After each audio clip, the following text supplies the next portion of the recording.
When I was in school, I was taught that the birthplace of Islamic terrorism is Egypt. And it really started with Sayyid Qutb, who wrote a book called Milestones. And the book was about how um, the Muslim world needed to get involved with science and develop weapons and become technologically advanced enough in order to compete with the United States and Israel militarily, because I think this was probably after the what was it 67 war between Israel and like everyone, and Israel like beat the shit out of everyone in the Middle East by themselves, and I think that a lot of people in Egypt and the Middle East realized at that point that they weren't very strong militarily. They just thought they were strong because before they thought that they had to have faith in Allah, and if they just had faith in Allah, then they would be fine. And then they suddenly realized they need weapons and faith in Allah.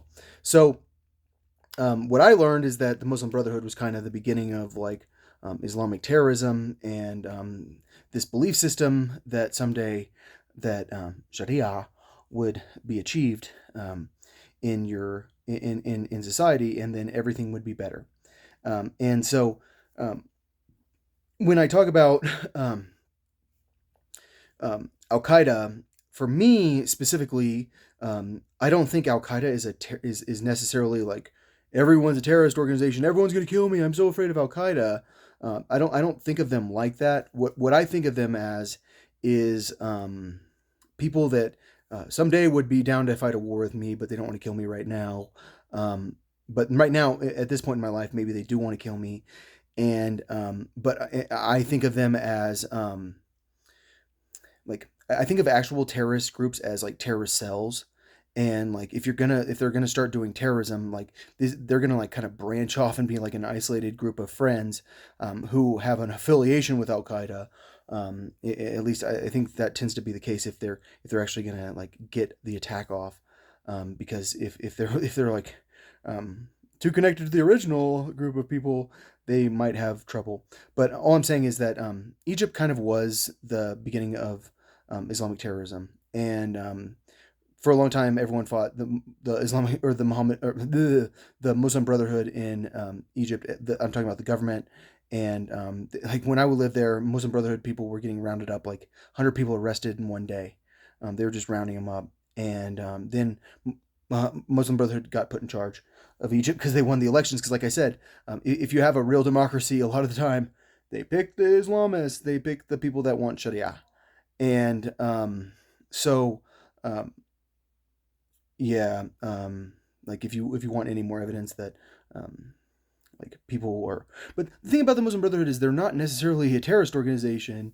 They're just an organization that has done terrorist stuff in the past, and they got labeled as a terrorist organization.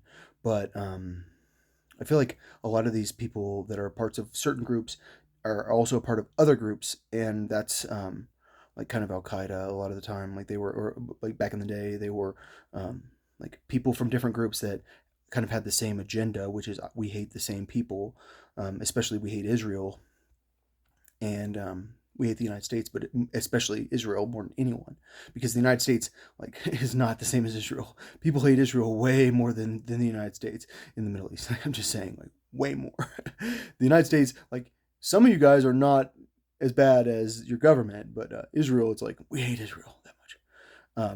All right, so yeah, um, not everyone that's Al Qaeda is a terrorist. And I feel like a lot of people think that the Taliban, everyone that's in the Taliban is are they're terrorists too, and I definitely don't see them that way. I think for a lot of people, they just want to figure out how to have a productive society. They want to have jobs, and if you want to make sure that the Taliban like is helping your society instead of hurting your society, you need to give them jobs.